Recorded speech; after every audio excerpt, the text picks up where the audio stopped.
সুপ্রিয় দর্শক, আসসালামু আলাইকুম।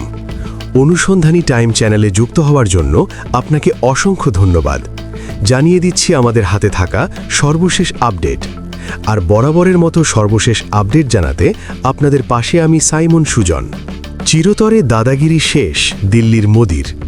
বাংলাদেশের সেনাবহরে পাকিস্তানের পারমাণবিক ঢাল। দক্ষিণ এশিয়ার ভূরাজনীতিতে এক দীর্ঘস্থায়ী অচলাবস্থার অবসান ঘটিয়ে নতুন সামরিক সমীকরণের জন্ম দিচ্ছে বাংলাদেশ ও পাকিস্তান। গত 15 বছরের স্থবিরতা কাটিয়ে দুই দেশের মধ্যে গড়ে উঠছে এমন সব নিশ্ছিদ্র নিরাপত্তা বলয় যা এই অঞ্চলের শান্তিতে বড় পরিবর্তন আনবে।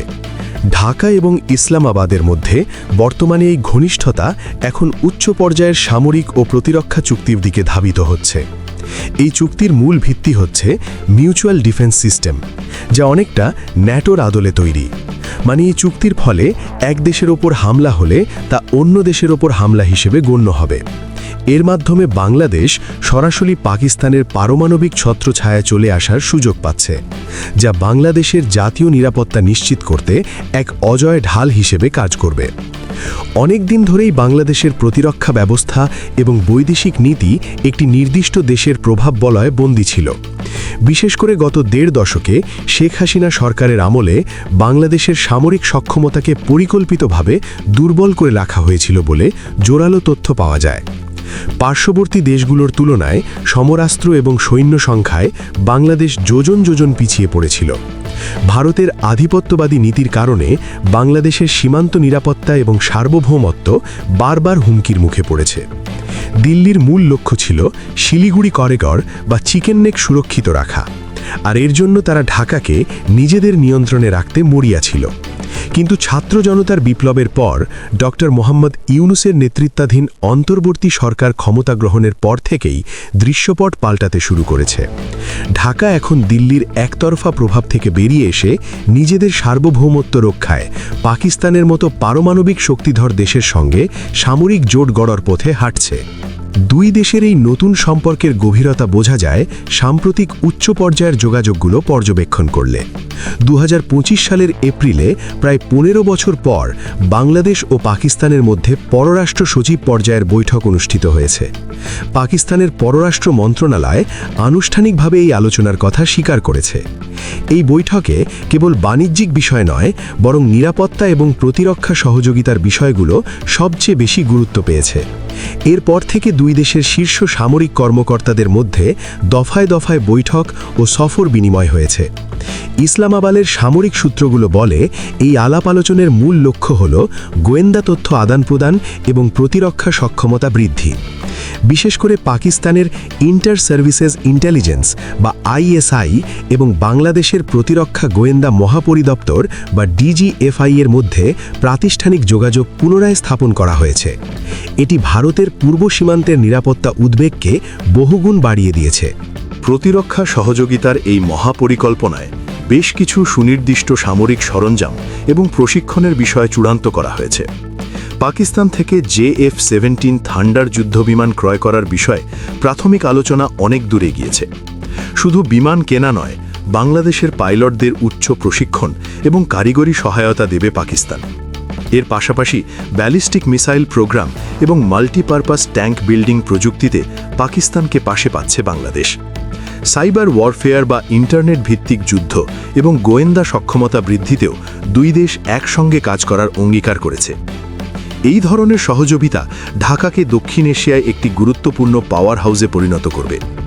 ভারতের যে কোনো আগ্রাসী মনোভাবের বিরুদ্ধে তখন বাংলাদেশ সরাসরি পাকিস্তান কার্ড ব্যবহার করতে পারবে, যা দিল্লির জন্য হবে এক চরম দুঃস্বপ্ন। দিল্লি এখন জীবন বাঁচাতে মরিয়া হয়ে উঠেছে, কারণ তারা জানে বাংলাদেশ এবং পাকিস্তান এক হওয়া মানে ভারতের দুই প্রান্ত থেকে বিপদের ঘণ্টা বাজা। ভারতের প্রতিরক্ষা বিশ্লেষকদের মধ্যে এই সম্ভাব্য চুক্তি নিয়ে রীতিমতো আতঙ্ক ছড়িয়ে পড়েছে।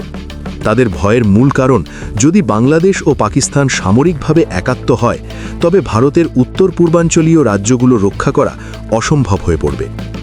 এর আগে ভারত কেবল পশ্চিম সীমান্তে পাকিস্তান নিয়ে চিন্তিত ছিল, কিন্তু এখন পূর্ব সীমান্তে বাংলাদেশের শক্তিশালী অবস্থান তাদের পুরো প্রতিরক্ষা ব্যবস্থাকে তছনছ করে দিচ্ছে। যদি কখনো সংঘাত সৃষ্টি হয় তবে পাকিস্তান কাশ্মীর সীমান্ত নিয়ে এবং বাংলাদেশ পূর্ব সীমান্ত নিয়ে ভারতকে চাপে ফেললে ভারতের টুকরো টুকরো হওয়া ঠেকানো কারো পক্ষে সম্ভব হবে না। চীন যদি এই সমীকরণে অরুণাচল নিয়ে যুক্ত হয় তবে ভারতের মানচিত্র বদলে যাওয়ার সময়ের ব্যাপার মাত্র। এই মহাপ্রলয় রুখতে ভারত এখন গোপনে নানা ষড়যন্ত্রে লিপ্ত হয়েছে। সরাসরি যুদ্ধ করার সক্ষমতা ভারতে নেই, কারণ 18 কোটি মানুষের বাংলাদেশে যে বিপুল পরিমাণ জনশক্তি এবং আধা সামরিক বাহিনী রয়েছে তা মোকাবেলা করা দিল্লির স্বার্থের বাইরে। তাই তারা বেছে নিয়েছে তথ্য সন্ত্রাস এবং রাজনৈতিক ষড়যন্ত্রের পথ। বিভিন্ন গোপন সোর্সের দাবি, পরবর্তী নির্বাচনে ক্ষমতায় আসার আশায় বিএনপি নেতা তারেক রহমানের সঙ্গে দিল্লির একটি গোপন সমঝোতার গুঞ্জন শোনা যাচ্ছে। এই ডিলের প্রধান শর্তই হল বিএনপি ক্ষমতায় এলে পাকিস্তানের সঙ্গে কোনো প্রতিরক্ষা চুক্তিতে জড়াতে পারবে না।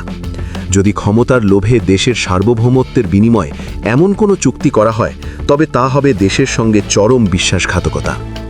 বাংলাদেশের সচেতন নাগরিক সমাজ এবং সামরিক বাহিনী এই বিষয়ে গভীর পর্যবেক্ষণ রাখছে। বর্তমানে অন্তর্বর্তী সরকার পাকিস্তানের সঙ্গে সামরিক সম্পর্কের ভিত্তিপ্রস্তর স্থাপন করলেও পূর্ণাঙ্গ চুক্তি স্বাক্ষরের জন্য একটি নির্বাচিত সরকারের প্রয়োজনীয়তা রয়েছে।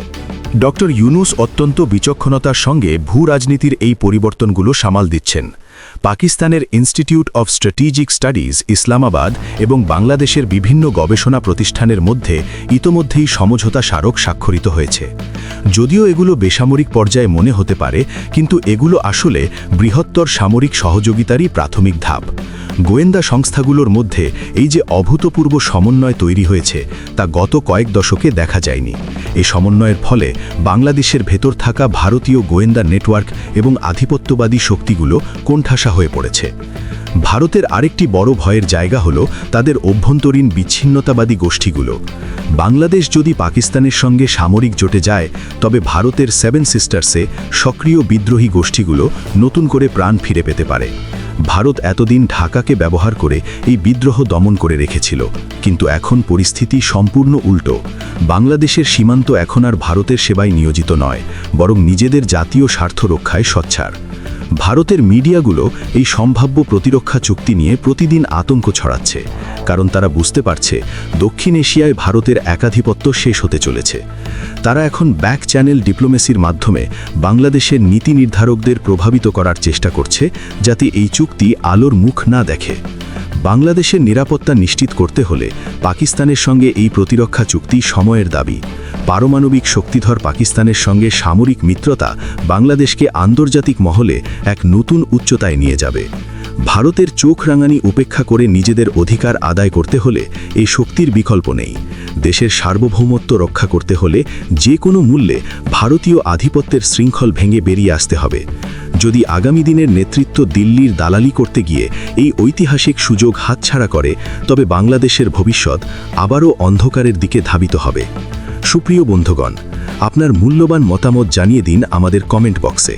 সেই সাথে আমাদের চ্যানেল সাবস্ক্রাইব করতে মোটেও ভুলবেন না, যাতে এমন সব গুরুত্বপূর্ণ বিশ্লেষণ আপনার কাছে পৌঁছতে পারে।